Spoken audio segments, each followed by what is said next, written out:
Hari ini saya mengajak kita merenungkan satu bagian firman Tuhan yang saya kasih tema Akulah Pokok Anggur yang Sejati. Mari kita membuka dari Yohanes 15. Kita membuka Yohanes 15. Kita akan membaca ayat yang pertama sampai ayat ke-17. Di dalam menurut kalender gereja hari ini pembacaan Injil diambil dari Yohanes 15 dan saya mengajak kita merenungkan bagian ini. Yohanes 15 ayat 1 sampai ke 17. Saya akan membacakan ayat yang pertama. Bapak Ibu Saudara sekalian membaca ayat yang kedua dan kita bergantian sampai ayat yang ke-17.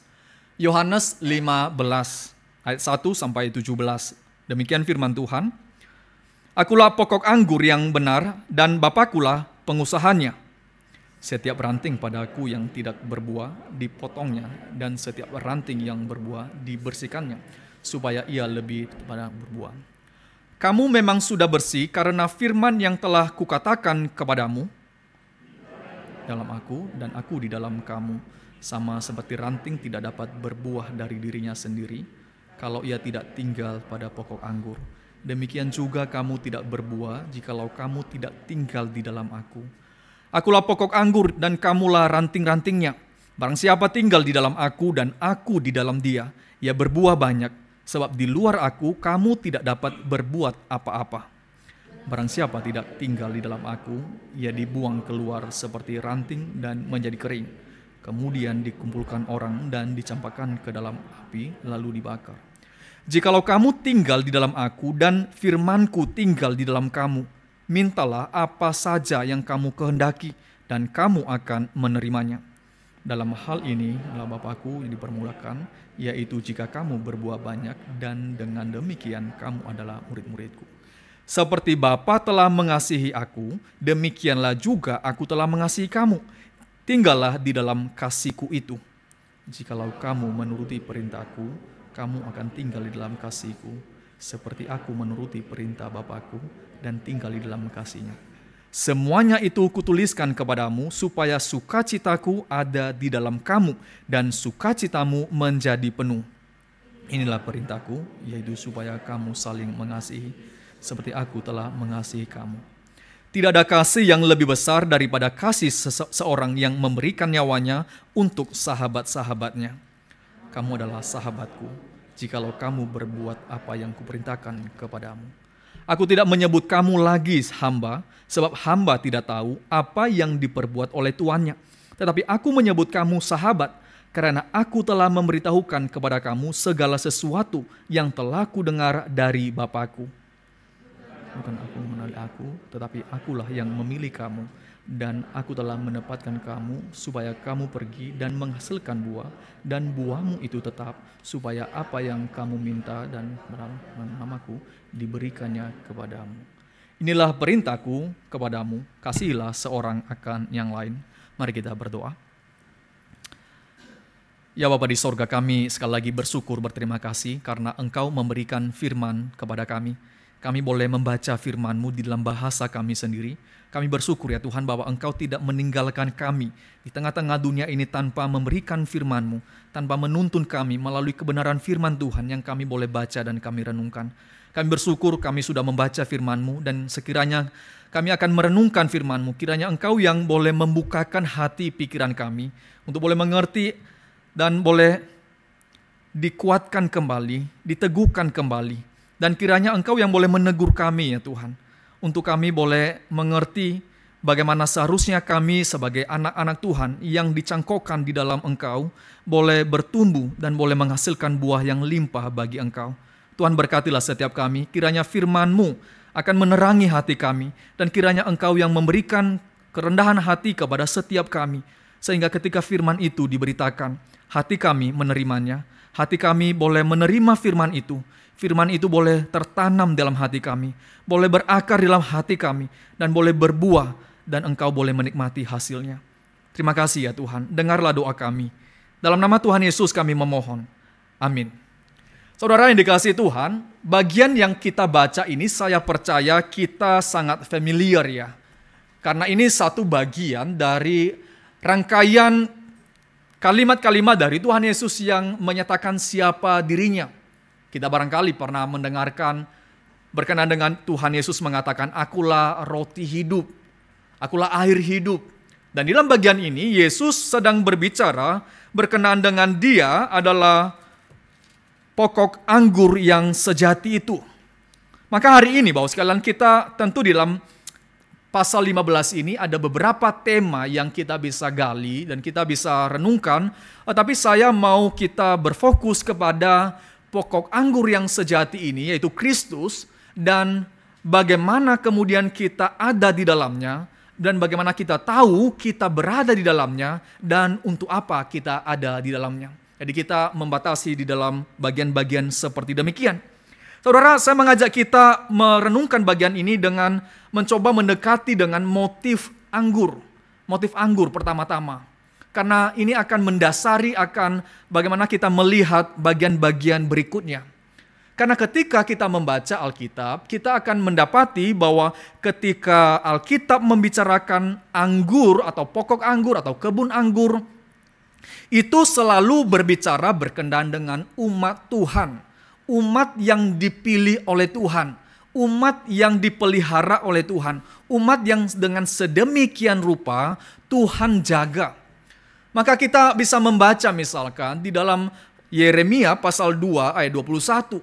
Sana dikatakan, "Namun aku telah membuat engkau tumbuh sebagai pokok anggur pilihan." Yeremia mengatakan bahwa Tuhan itu menanam umatnya. Dia memilih umatnya, memelihara umatnya, dan dikatakan engkau telah tumbuh menjadi pokok anggur pilihan. Mengapa pilihan? Karena engkau begitu sedemikian rupa saya jaga, saya pelihara, dan engkau adalah pilihan. Kita bisa membaca itu nuansa-nuansa demikian di dalam sepanjang perjanjian lama. Bahwa Israel itu kebun anggurnya Tuhan. Tuhan yang jaga, Tuhan yang pelihara, Tuhan yang pilih mulai dari Abraham. Ketika Tuhan memilih Abraham dan keturunannya yang kemudian menjadi umat perjanjian, umat pilihan, umat kesayangannya Tuhan. Tetapi di dalam Yeremia 2:21 bagian berikutnya itu juga dikatakan, sebagai benih yang sungguh murni, betapa engkau berubah menjadi pohon berbau busuk, pohon anggur liar. Jadi kita melihat di sisi lain bahwa pohon anggur itu, kebun anggur itu adalah bicara umat Tuhan, bicara umat kesayangan, bicara umat yang dipelihara oleh Tuhan. Dan Tuhan sudah menjaga sedemikian rupa, bahkan di dalam Yesaya 5, kalau saudara bisa membaca di sana, di dalam Yesaya 5, Tuhan mengatakan bahwa Tuhan menyediakan segala sesuatu bagi pohon anggur itu untuk menghasilkan buah yang baik. Tuhan telah mengambil batu-batunya, Tuhan telah menggali tanahnya, menanamnya, Tuhan mengaliri dengan air. Kemudian dia juga membangun menara untuk boleh menjaga, memberikan tembok. Dan kemudian Tuhan mengatakan di dalam Yesaya, engkau menghasilkan anggur asam. Anggur asam, diharapkan itu anggur yang manis, anggur yang dapat dinikmati. Jadi sekali lagi kita melihat bahwa pokok anggur itu, taman anggur itu adalah umat Tuhan, kesayangan Tuhan. Tetapi seringkali ketika Tuhan sudah melakukan segala sesuatu yang diperlukan oleh tanaman itu untuk boleh bertumbuh dan berbuah, sering sekali dia tidak menghasilkan buah, seringkali menghasilkan buah yang tidak diharapkan. Maka Tuhan mengatakan engkau sudah berbau busuk. Tuhan mengatakan buahmu bau asam dan tidak dapat dinikmati. Bahkan di dalam Mazmur 80, Bapak sekalian, saya membaca bagi kita Mazmur 80, telah kau ambil pohon anggur dari Mesir. Siapa ini? Tentu bukan pohon anggur benaran dari Mesir, tetapi engkau ambil pohon anggur dari Mesir, itu umatmu Israel dari Mesir. Telah kau halau bangsa-bangsa di dalam perjalanan mereka dihalau, musuh-musuh mereka dihalau oleh Tuhan. Lalu kau tanam pohon itu. Mazmur mengatakan, lalu kau tanam mereka di tanah yang begitu subur. Engkau telah menyediakan tempat bagi dia, maka berakarlah dia dalam-dalam dan memenuhi negeri. Jadi Mazmur mengatakan Tuhan ambil anggur pilihan itu, taruh di tanah yang baik, di dalam perjalanan Tuhan jaga sedemikian rupa sehingga mereka berkembang di tanah yang Tuhan berikan. Mereka berkembang. Bahkan dikatakan di sini akar mereka itu tumbuh dalam-dalam. Saudara, ini satu gambaran apa? Satu gambaran keadaan umat Tuhan dan bagaimana Tuhan telah melakukan sedemikian rupa kepada mereka untuk boleh mengalami pertumbuhan dan menantikan hasil yang sepatutnya. Tetapi sekali lagi, seringkali mereka tidak berbuah. Sering sekali buah yang dihasilkan adalah asam dan berbau busuk. Maka ketika kita berbalik kepada pasal 15 ini, ketika Tuhan mengatakan, "Aku adalah pokok anggur yang sejati," maka kita boleh melihat yang tadinya anggur itu, pohon anggur itu, yaitu umat Tuhan pilihan ini, sekarang Tuhan mengatakan, Yesus mengatakan, bukan itu, tetapi pokok anggur itu sekarang saya. Tadinya kamu karena keturunan perjanjian Abraham, itu menjadi kebun anggur Tuhan, engkau dipelihara sedemikian rupa, engkau menjadi umat pilihan Tuhan, umat kesayangan Tuhan, karena engkau umat perjanjian dari keturunan Abraham, tapi sekarang engkau itu menjadi umatku. Kalau engkau berbagian di dalam aku, karena aku adalah anggur yang sejati itu. Pokok anggur yang sejati itu bukan Israel, tetapi akulah. Saudara, ini satu shifting yang sangat radikal ya bagi pembacaan orang Yahudi yang tadinya mereka tahu bahwa mereka itu keturunan Abraham, bahwa mereka tahu itu kebun anggurnya Tuhan. Sekarang Tuhan mengatakan bukan mereka, tapi aku. Aku adalah pokok anggur yang sejati. Dan kamu tadi menjadi bagian dari umat pilihan Tuhan, umat kecintaannya Tuhan, karena engkau bagian dari perjanjian itu. Tapi sekarang engkau masuk di dalam perjanjian itu bukan melalui keturunan ini, tetapi melalui aku. Engkau bisa menjadi umat kesayangan Tuhan, umat yang dicintai oleh Tuhan, umat yang dipelihara oleh Tuhan, jikalau engkau ada di dalam aku. Karena aku pokok anggur yang sejati itu.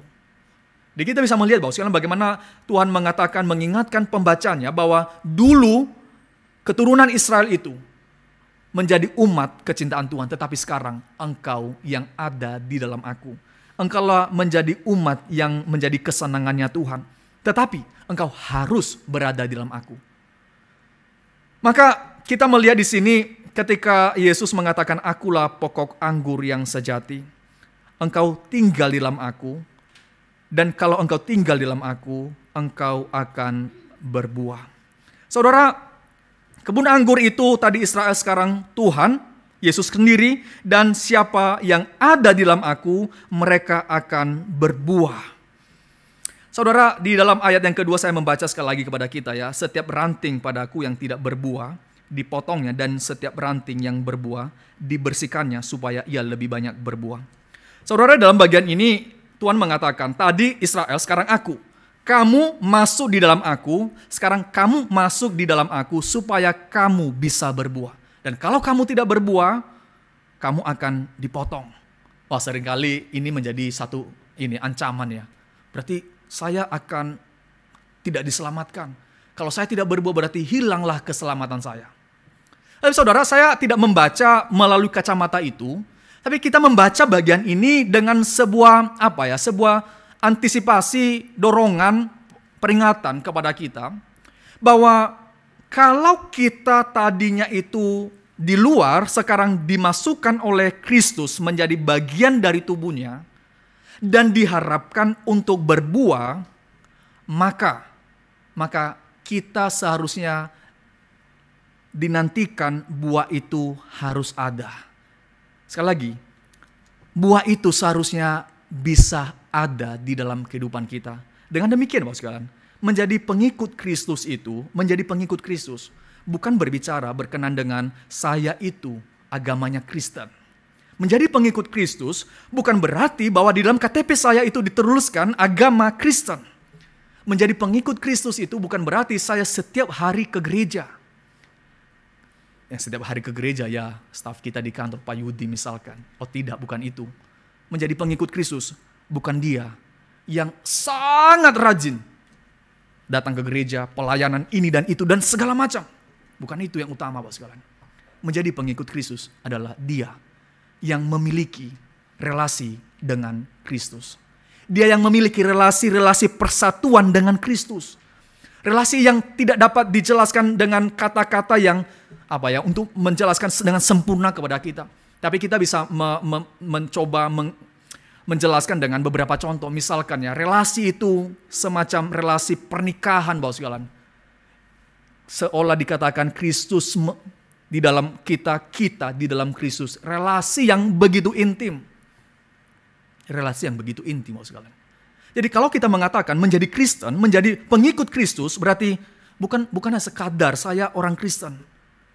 Bahkan bukan sekadar saya datang ke gereja setiap minggu. Tetapi saya memiliki relasi dengan dia. Di dalam bagian ini seolah dikatakan Bapak sekalian bahwa kamu tidak mungkin bisa di posisi yang sama engkau mengatakan saya punya relasi dengan Kristus, dan di tempat yang sama juga engkau sedang menipu dirimu dengan tidak hidup di dalam Kristus. Itu nggak mungkin, Bapak sekalian. Itu ketidakmungkinan. Maka kalau kita tahu bahwa ada dalam Kristus berarti berbuah, maka ini menjadi sebuah dorongan bagi kita. Dorongan apa? Dorongan bahwa saya sekarang mengenal Kristus. Kristus yang telah memanggil saya. Maka saya ada di dalam dia. Berarti ada di dalam Kristus, pasti berbuah, Bapak sekalian. Pasti berbuah. Berapa banyak di antara kita orang-orang percaya, Bapak sekalian, yang melihat relasi dengan Kristus itu adalah sesuatu yang biasa saja. Saya teringat di waktu masih kuliah ya, sekarang masih kuliah juga. Pendeta Agus Marjanto itu pernah membicarakan dalam kelas. Dia mengatakan begini, sangat bahaya sekali ya, sangat bahaya sekali. Karena ada banyak orang yang mempelajari firman, tetapi mereka itu mengalami kekeringan. Sangat bahaya sekali mereka yang ada dalam gereja, lingkungan gereja, melayani dan segala macam, tetapi mengalami kekeringan. Kenapa? Nggak ada relasi dengan Kristus. Dia mengambil dalam buku yang kami baca, Richard Baxter ya, itu Reform Pastor judulnya. Dia mengatakan begini, itu mereka seperti tikus-tikus yang ada di lumbung padi tetapi mati. Mereka seperti yang memasak di dapur bagi orang lain, tetapi mereka mati kelaparan di dapur itu. Saudara, ini satu peringatan kan? Satu peringatan. Kita bisa melakukan banyak hal dan seolah-olah kita mengatakan saya mengikut Kristus. Tapi nggak ada relasi sama sekali. Bisa menjadi kering, mati di tengah-tengah banyaknya kelimpahan. Saudara, kadang-kadang kita merasa begini ya. Saya sudah menjadi Kristen, saya sudah lahir dari keluarga Kristen, saya ikut ke gereja. Terlalu sibuk melakukan ini dan itu untuk pekerjaan saya. Relasi dengan Kristus lagi ditambah, waduh. Ini menambah waktu saya lagi, mengambil waktu kesempatan saya yang lain. Tapi saudara, itu sangat diperlukan dan sangat kita butuhkan.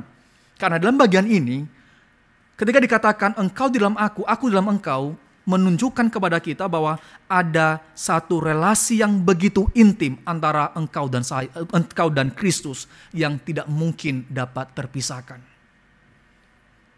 Dan relasi itu perlu dipelihara. Kita percaya, Bapak sekalian, kita percaya bahwa Roh Kuduslah yang memelihara. Tetapi juga bukan berarti kita mengabaikan. Loh, sudah ada Roh Kudus kok. Sudah ada Roh Kudus, saya nggak ngapain lagi. Oh tidak, Bapak sekalian, kita memperjuangkan itu juga. Kita memperjuangkan itu bagaimana ada di dalam Kristus. Bagaimana kita boleh ada di dalam Dia. Kita bisa memiliki relasi yang intim dengan Dia. Maka ketika kita melihat bagian ini dan Tuhan mengatakan tinggallah di dalam aku. Saudara, ini menjadi satu peringatan bagi setiap kita, baik yang berkhotbah, baik yang melayani, setiap orang percaya. Benarkah kita itu memiliki relasi yang intim dengan Kristus? Atau hanya sekadar saya sudah percaya saja? Karena kenapa? Karena itu akan memastikan ke depan apakah kita akan menghasilkan buah atau tidak. Ada banyak orang yang kadang-kadang mengatakan begini. Wah, luar biasa ya si A, si B, si C.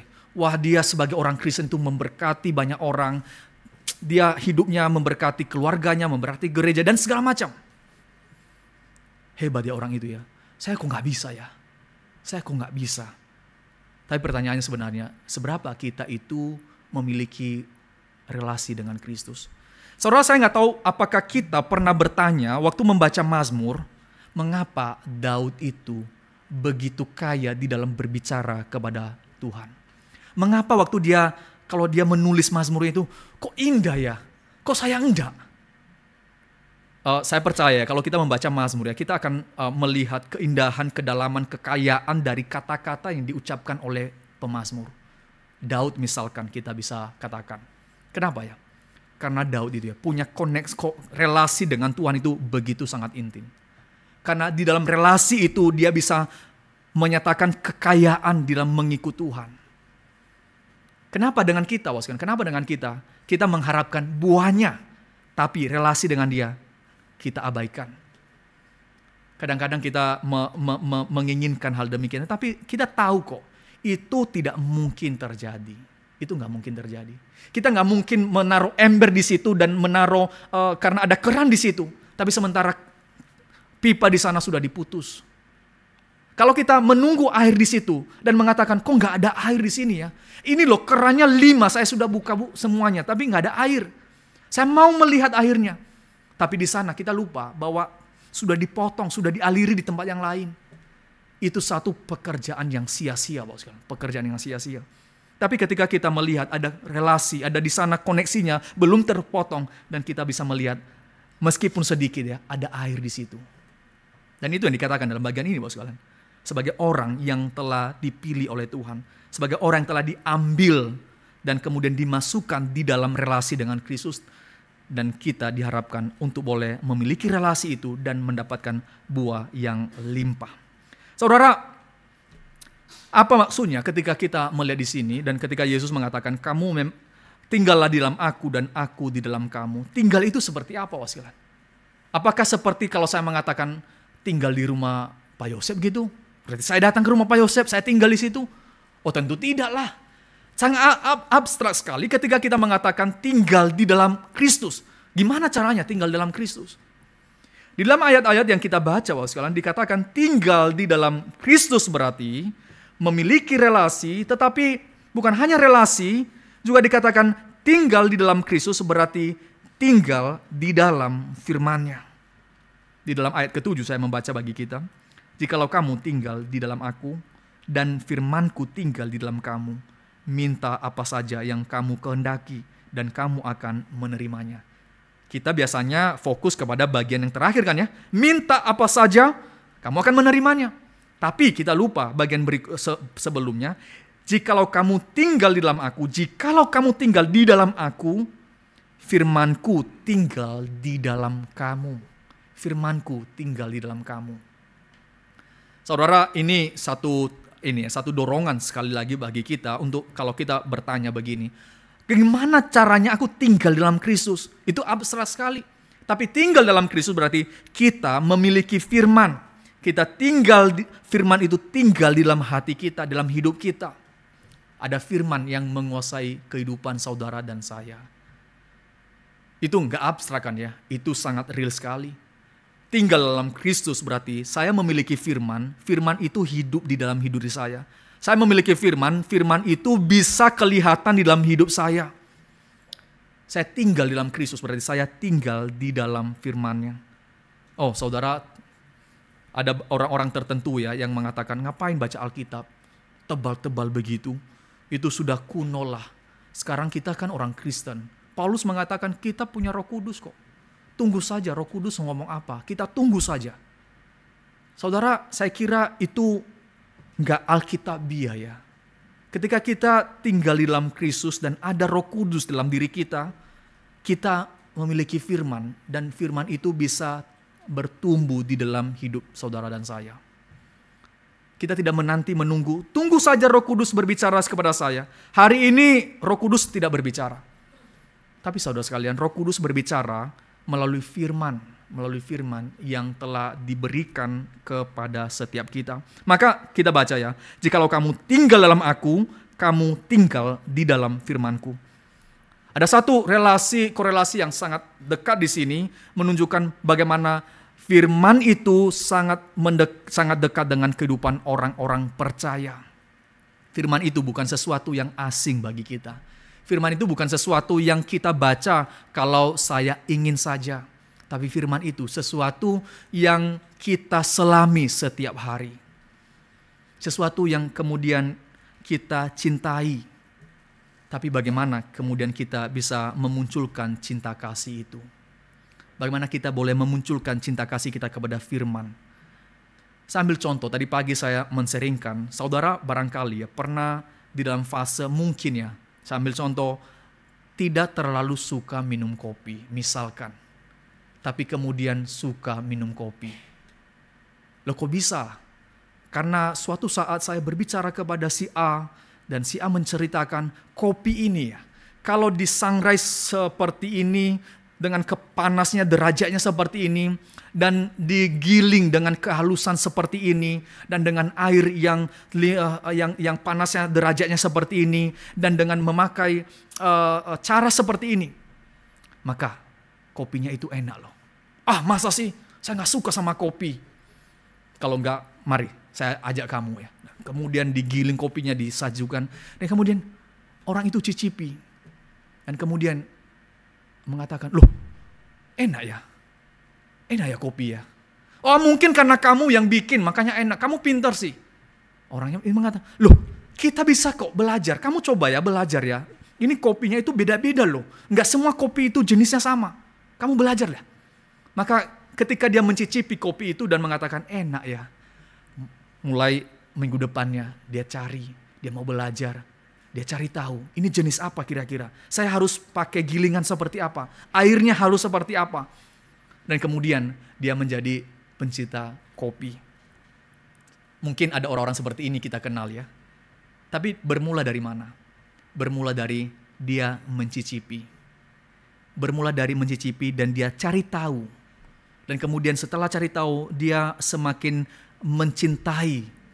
Karena dia cari tahu pengetahuan yang baru, memberikan pengalaman yang baru, dan dia mencari tahu lagi, menambah pengalamannya, dan sedemikian sehingga mengalami cinta kepada kopi itu. Sama Bapak sekalian. Ketika kita mengatakan, aduh susah ya baca firman, susah ya menghidupi firman. Pertanyaan yang pertama Bapak sekalian, kita membaca atau tidak? Itu pertama, langkah pertama lah. Ada orang mengatakan, gimana supaya rajin baca firman? Ya baca firman. Tapi bukan hanya baca, sekalian. Pikirkan, gali, renungkan, dibaca, direnungkan. Karena ketika kita tahu manisnya di dalam itu, kekayaannya, dan kita semakin mengalami pengalaman itu, dan kita semakin ingin tahu mencari lagi, sama seorang yang tadinya tidak suka, tapi sekarang menjadi suka. Bukan hanya suka, dia pelajari lagi, dan sampai menjadi pencinta luar biasa. Saudara yang dikasihi Tuhan, kadang-kadang terhadap hobi kita ya, kita itu menghabiskan waktu sangat luar biasa. Kita menghabiskan energi kita sangat besar sekali untuk hobi yang kita tadinya tidak suka menjadi suka dan sangat menikmatinya. Tapi ya, untuk firman Tuhan itu kadang-kadang kita mengatakan, sudah cukuplah. Hari Minggu sudah datang kok, sudah dengar firman. Cukuplah itu. Bagaimana bisa melihat kelimpahannya Bapak sekalian. Dalam bagian ini ya, Tuhan mengatakan, engkau tinggal dalam aku. Berarti cara yang kamu bisa lihat adalah kamu tinggal di dalam firman-Ku. Engkau memiliki kecintaan kepada firman-Ku. Engkau memiliki pengalaman yang limpah terhadap firman-Ku. Dan firman itu bisa keluar dan memberkati engkau, memberkati orang lain. Firman itu bukan sesuatu yang dianggap remeh. Bisa saja nanti saya baca. Oh enggak Bapak, butuh konsentrasi, butuh waktu, butuh tenaga, butuh effort yang luar biasa. Sehingga ketika kita tahu kekayaannya, manisnya, dan kita bisa mengatakan, oh saya baru tahu ini. Berarti ketika saya baru tahu ini, pengalaman bertambah di dalam mengikut Tuhan. Dan saya menggali lagi, sehingga itu membawa kita untuk menyelami kekayaan firman. Tetapi harus dimulai dengan apa? Dimulai dari mencicipi terlebih dahulu. Tapi kalau saudara mengatakan, gimana ya? Tetap sulit loh, saya tahu kok, saya tahu itu. Maka Yohanes menambahkan kepada kita. Di dalam ayat 9 saya membaca kepada kita. Seperti Bapa telah mengasihi aku, demikianlah juga aku telah mengasihi kamu. Tinggallah di dalam kasihku itu. Tinggallah di dalam kasih-Ku itu. Jikalau kamu menuruti perintah-Ku, kamu akan tinggal di dalam kasih-Ku seperti Aku menuruti perintah Bapa-Ku dan tinggal di dalam kasih-Nya. Saudara yang dikasihi Tuhan, kita boleh melihat kasih Kristus. Kasih Kristuslah yang memberikan dorongan besar. Kristus mengasihi Bapaknya, Kristus mengasihi firman-Nya, dan kemudian sedemikian juga Dia mengasihi kita. Dan Dia meminta supaya kita tinggal di dalam kasih itu. Kalau suatu ketika, satu ketika kita mengatakan tetap sulit loh, maka kita melihat cinta kasih Kristus itu.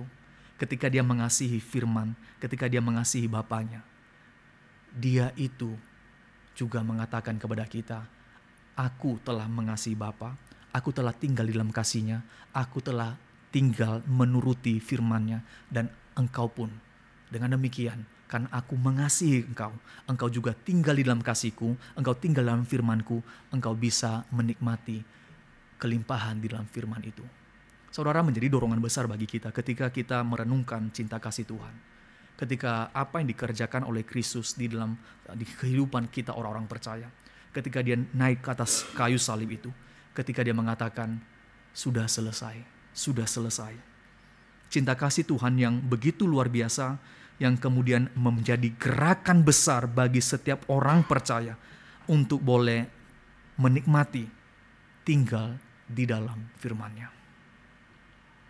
Saudara yang dikasihi Tuhan, di dalam ayat-ayat yang kita baca ini, selain daripada dorongan melalui melihat cinta kasih Tuhan, kita juga bisa mendeteksi diri kita. Mendeteksi apa? Bagaimana saya tahu kalau saya ada di dalam pohon pokok anggur yang sejati itu? Pertama, tadi saya mengatakan, kita berbuah. Kita berbuah. Buah itu adalah di-expect ada di dalam kehidupan kita. Buah itu di-expect oleh pemiliknya untuk boleh ada karena kita tinggal di dalam Kristus. Tapi yang kedua, Bapak sekalian, bukan hanya kita itu memiliki buah yang limpah, tetapi kita juga tinggal di dalam firman. Berarti saya bisa menilai diri saya, mendeteksi diri saya tinggal di dalam Kristus jikalau saya tinggal di dalam firman-Nya. Jikalau saya mengasihi Kristus dan saya mengasihi firman-Nya. Tapi yang ketiga, dikatakan di sini dalam ayat kedua, saya membaca sekali lagi bagi kita. Setiap ranting padaku yang tidak berbuah dipotongnya, dan setiap ranting yang berbuah dibersihkannya supaya ia lebih banyak berbuah. Berarti ketika kita menjadi umat-Nya Tuhan, menjadi bagian dari tubuh Kristus, kita akan dipangkas, Bapak sekalian. Kita akan dipangkas, di-pruning gitu ya. Saya mencoba mempelajari ya, orang-orang yang bekerja di perkebunan anggur itu, menjadi seorang yang tukang pangkas itu nggak sembarangan ternyata, Bapak sekalian. Mereka itu menghabiskan waktu yang cukup panjang di kebun anggur untuk mempelajari anggur itu. Dan kemudian bukan hanya menghabiskan waktu di dalam pengalaman mereka kursus secara kepada orang-orang profesional yang mengerti anatomi daripada anggur itu. Dan mereka itu perlu sertifikasi untuk menjadi seorang yang menjadi pruner dari anggur itu. Nggak sembarangan, Bapak sekalian. Mereka ada sertifikasinya. Ada sertifikasinya. Mereka belajar, dan mereka itu belajar bukan hanya untuk mendapatkan sertifikasi. Dikatakan mereka belajar sampai akhir hidup mereka. Mereka tetap belajar. Kenapa? Karena ada kemungkinan mereka salah. Karena mereka waktu memotong, mereka harus mempelajari mana yang harus dipotong. Kalau ini dipotong, bagaimana cara memotongnya? Apakah pisaunya seperti ini atau begini pisaunya? Semuanya itu ada caranya dan akan membawa dampak yang berbeda bagi hasilnya, Bapak sekalian. Seorang yang belajar dengan sedemikian rupa profesional ya, ada kemungkinan salah memotong. Tapi ya, yang pruning, kalau kita pakai istilah pruning ya, yang pruning saudara dan saya itu Kristus. Bukan Bapa ya, dalam hal ini Bapa yang pruning kita. Dan Dia, dikatakan oleh Alkitab, Dialah yang menulis cerita hidup kita. Dia tahu yang terbaik, Dia tahu di mana yang dipotong, Dia tahu di mana yang harus dibuang. Dia tahu Karena dia tahu segalanya. Dan ketika terjadi pruning dalam hidup saudara dan saya, itu yang terbaik bagi kita. Kalau orang biasa pruning anggur itu bisa salah. Tapi Tuhan gak mungkin salah, Bapak sekalian. Gak mungkin salah. Apakah kita itu bisa mengimani kalimat-kalimat seperti ini? Bahwa Tuhan itu gak mungkin salah waktu memangkas sesuatu dalam hidup saya. Memangkas itu, Bapak sekalian. Memangkas itu gak enak.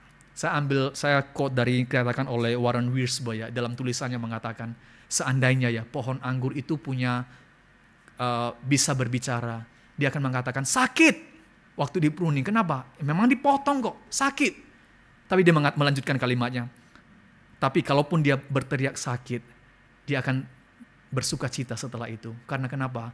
Karena setelah ini buah akan dikeluarkan darinya. Buahnya bukan hanya ada, tapi buahnya berlimpah. Maka Wiersbe mengatakannya, pruning itu sesuatu yang menyakitkan. Pruning itu sesuatu yang melukai. Tetapi yang dibutuhkan oleh anggur itu.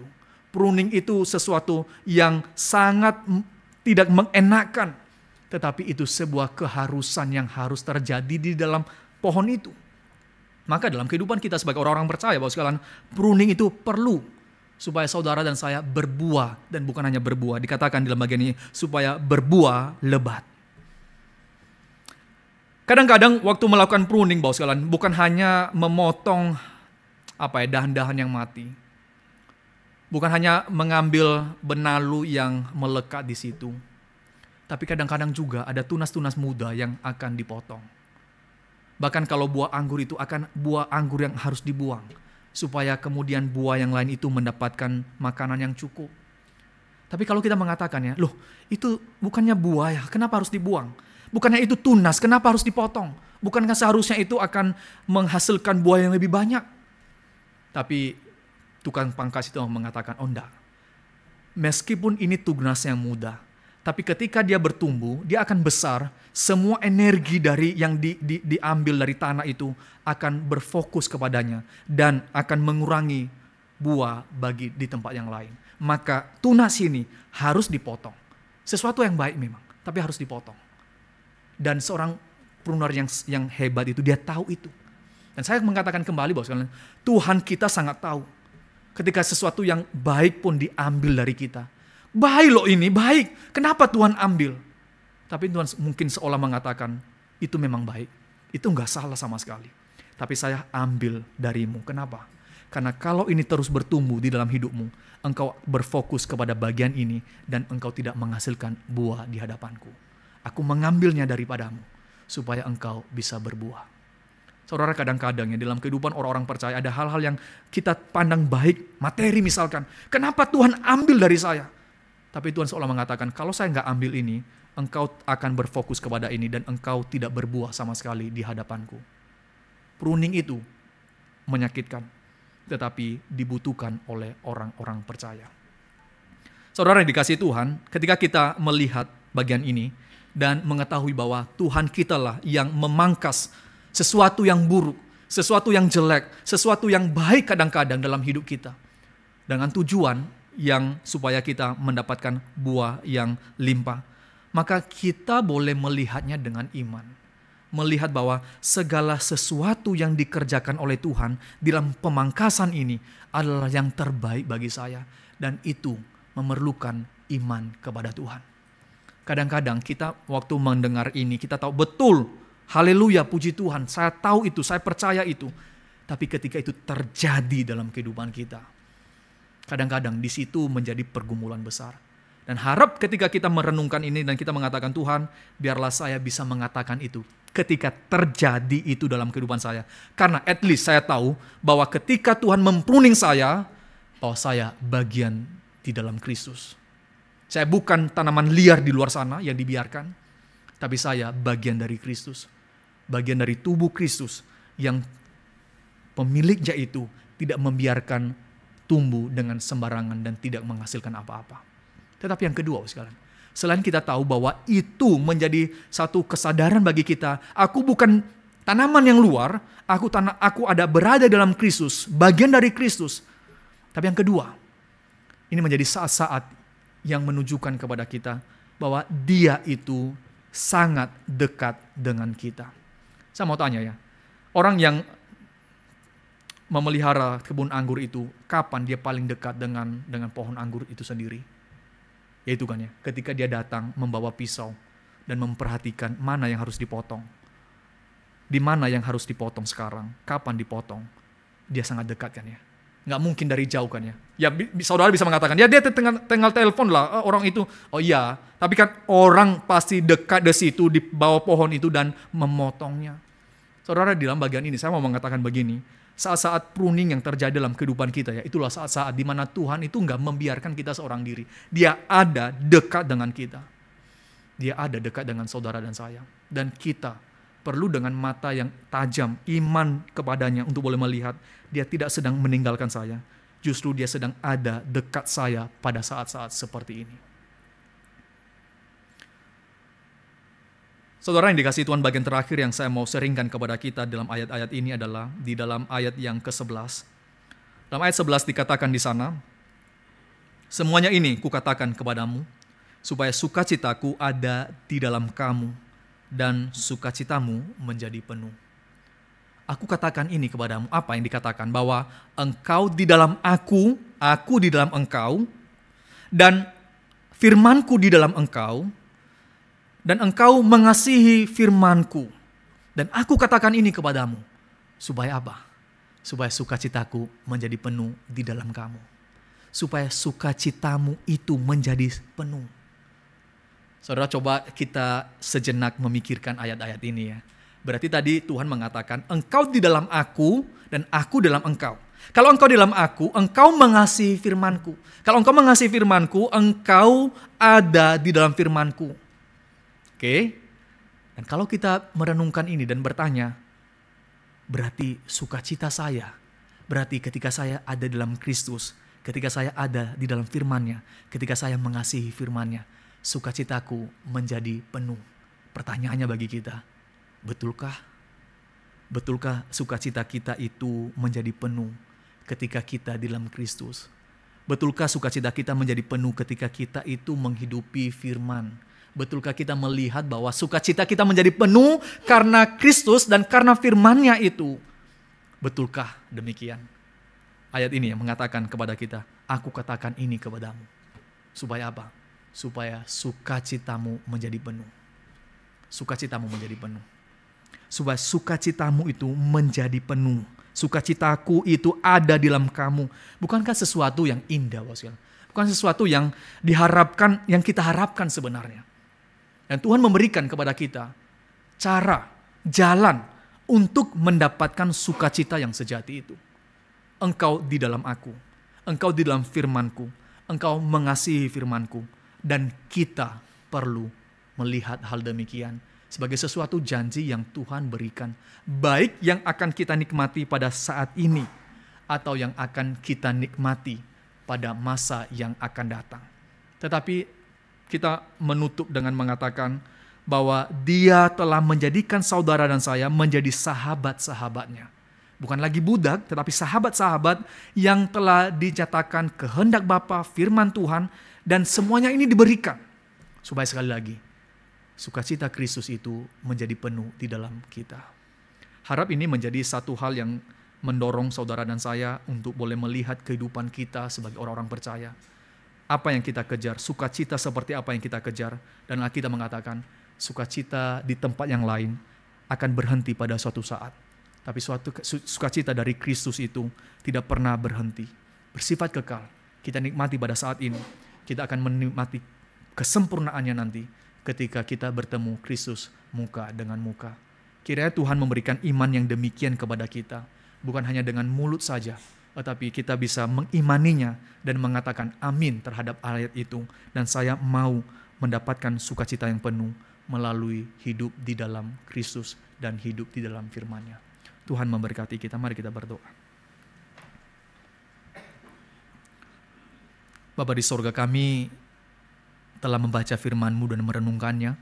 Kami tahu ya Tuhan bahwa kami telah diambil dan dicangkokkan di dalam Engkau. Engkau memanggil kami untuk boleh berbuah. Engkau memanggil kami bukan hanya berbuah, tetapi Engkau memanggil kami untuk boleh menghasilkan buah yang limpah. Terima kasih ya Tuhan. Kiranya Engkau yang berbelas kasihan kepada setiap kami, ketika kami boleh membaca firman-Mu, ketika kami boleh merenungkan firman-Mu, menegur kami kembali.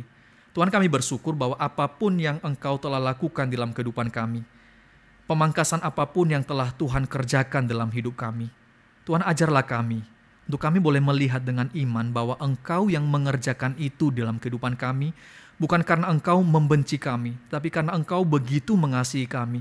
Engkau tidak membiarkan kami berfokus kepada hal yang lain. Engkau membiarkan kami untuk boleh menghasilkan buah yang limpah. Tuhan, kami bersyukur bahwa Engkau melakukan itu dalam kehidupan kami. Dan kiranya Engkau memberikan iman untuk boleh melihat ya Tuhan, bahwa saat-saat demikian adalah saat-saat yang dimana Engkau begitu dekat dengan kami, memperhatikan kami, mengasihi kami. Jauhkanlah dalam hati pikiran kami ya Tuhan, bahwa untuk boleh melihat keadaan-keadaan seperti demikian sebagai sesuatu yang jauh dari pekerjaan Tuhan. Tapi kiranya kami dengan mata yang tajam boleh melihat bahwa tidak ada yang salah di dalam hal yang Engkau kerjakan dalam hidup kami. Tuhan, tolonglah kami. Penuhilah sukacita kami ya Tuhan. Penuhilah sukacita kami. Melalui firman Tuhan yang kami baca, kami renungkan. Ketika kami boleh mengerjakannya dalam kehidupan kami. Ketika kami boleh menggalinya dan mendapatkan kekayaannya. Kekayaan dalam berelasi dengan Engkau ya Tuhan. Penuhilah kami dengan sukacita dari sorga. Sehingga hati kami beria-ria ketika kami menjalankan kehidupan kami sebagai orang-orang yang telah ditebus oleh Engkau. Terima kasih ya Tuhan. Kami bersyukur untuk firman Tuhan yang kami renungkan hari ini. Dalam nama Yesus kami berdoa. Amin.